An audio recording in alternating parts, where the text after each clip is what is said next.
First aid ದಿವಸ ಒಳಕಲ್ ಪೂಜಾ. ಜಯ ಜಯ ನಮ ಪಾರ್ವತಿ ಶಿವ ಹರ ಹರ Mahadev.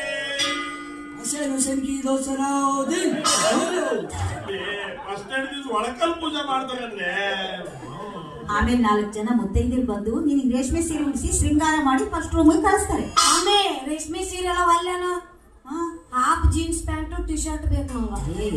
Half jeans pant ಉಟ್ಕೊಂಡು ನನ್ನ ಜೊತೆ ಕಬಡ್ಡಿ ಹಿಡಿಯಕ್ ಬರಕ್ಕೆ ಹಂಗಲ್ ಮಮ್ಮಿ, ಸೀರೆ ಐರನ್ ಹಾಳಾಗಲ್ವಾ? ಅದಿಗಾಗಿ ಹಾಳಾಗುತ್ತೆ. ರೂಮ್ ಒಳಗೆ ಹೋದ್ಮೇಲೆ ಅವನದೇನು ಕೆಲಸ? ಹೇಗೋ ಆ ಸೀರೆನ ನಿನ್ ಗಂಡನೇ ಬಿಚ್ಚಬೇಕಲ್ಲ. ಇಲ್ಲ ಮತ್ತೇನೇನು ಹೊಯ್ಕೊಂಡು ಯಪ್ಪ ಕ್ರಿಕೆಟ್ ಕಾಮೆಂಟ್ರಿ ಹೇಳ್ದಂಗ ಫಸ್ಟ್ ನೈಟ್ ಕಾಮೆಂಟ್ರಿ ಇಡೀ ಕರ್ನಾಟಕ ಕೇಳಂಗ ಹೇಳಕತ್ತಿರಲ್ಲ. ಅಷ್ಟೇ ಕಂಫರ್ಟ್ ಮಾಡಕತ್ತಿ. ಫಸ್ಟ್ ನೈಟ್ ಆಗೋ ವಿಷಯ ಎಲ್ಲರಿಗೂ ಗೊತ್ತೇ ಇರ್ತೈತಿ. ಆದ್ರ ನಮ್ದೊಂದಿಟ್ಟು ಓಪನ್ ಸೀಕ್ರೆಟ್ ಅಲ್ಲ. ಹಂಗಾದ್ರೆ ಒಂದ್ ಕೆಲಸ ಮಾಡೋದು, ಫಸ್ಟ್ ನೈಟ್ ಬೆಡ್ರೂಮ್ ಮಾಡೋದು ಬೇಡ. ಇಲ್ಲೇ ಬಾದಾಮಿ ದೊಡ್ಡ ಗ್ರೌಂಡ್ ಐತಲ್ಲ, ಅಲ್ಲಿ ಬುಕ್ ಮಾಡಿಬಿಡೋಣ. ಎಲ್ಲಾರು ಇನ್ವೈಟ್ ಮಾಡಿಬಿಡೋಣ. ಎಲ್ಲಾರು ಬಂದಿರ್ತಾರ, ನಟ್ಟು ನಡಬರ್ಕೊಂಡು ಮಂಚ ಹಾಕೊಂಡು ಮರಕೋರಿ ಲೈಟ್ ಜೋತ್ ಬಿಟ್ಟು ಎಲ್ಲ ಮೀಡಿಯಾದವ್ರಿಗೆ ಹೇಳ್ಬಿಡೋಣ, ಬರೀಪಾ ನಮ್ದು ಲೈವ್ ಪ್ರೋಗ್ರಾಮ್ ಐತಂತ. ಅವಾಗ ನಿಮ್ಮ ಅವನ ಕೈ ಒಂದು ಮೈಕ್ ಕೊಟ್ಕೊಂಡಿಸ್ಬಿಡೋದು.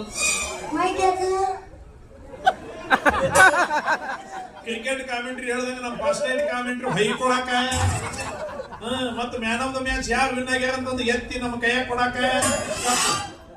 ಇದು ಊಟದ ವ್ಯವಸ್ಥೆ ಮಾಡಿಸಿರ್ತೀರೇನು? ಸುಂದ್ರಿ, ಇನ್ನೊಂದು ವಿಷಯ ಚಂದ ನೆನ್ಪಿಟ್ಕೋ. ರಾತ್ರಿ 9 ಗಂಟೆಯಿಂದ ಮಧ್ಯರಾತ್ರಿ 3 ಗಂಟೆವರೆಗೂ ಮಾತ್ರ ಒಳ್ಳೆ ಮುಹೂರ್ತ ಇರೋದು. ಅಷ್ಟರಲ್ಲೇ ನಿಮ್ ಫಸ್ಟ್ ನೈಟ್ ಮುಗಿಬೇಕು. ಇಲ್ಲ ಅಂದ್ರೆ ಇನ್ನು 1 ತಿಂಗಳವರೆಗೂ ಮುಹೂರ್ತನೇ ಇಲ್ಲ. ನೆನ್ಪಿಟ್ಕೋ. ನಿಮ್ ಕೈ ಬಿಟ್ಟು ಕಟ್ ಮಾಡ್ಬೇಡ್ರಿ. ನಿಮ್ ಅವ್ರು ಬಹಳ ಚಂದ ವರ್ಣನೆ ಮಾಡಕತ್ತಾರೆ. ಮಾತಾಡಿ. ಇಲ್ಲ ಅವ್ರ ಅವು ನಂಬರ್ ತಗೊಂಡು ನೀನ ಲಿಂಕ್ ಹಚ್ಬಿಡಾಕಿ. ರೀ ನಮ್ಮ ಅವ್ವ ಏನಂದ್ಲು ತಿಳಿತಿಲ್ಲ. ನೀ ಹಂಗ ನುಲಿ ಬೇಡದಿ ಯಪ್ಪ.